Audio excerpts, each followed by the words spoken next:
'07 X-Type Jaguar 3 liter.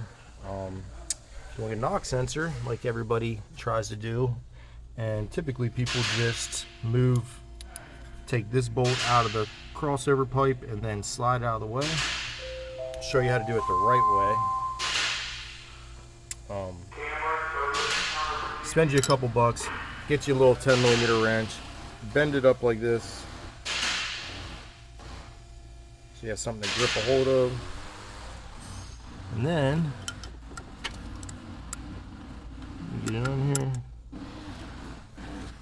You can get it down in there like that to get this back bolt. And I had to use some vice grips at first to crack it loose, but see how you can get this down in there now? And then we'll be able to get this off so that then we can get the knock sensor out.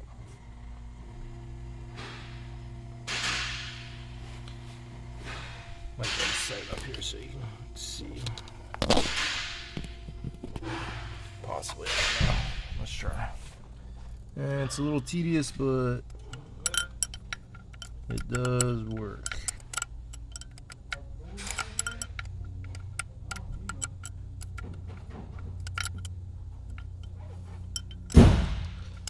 Get to that point, and we'll be able to get it out by finger.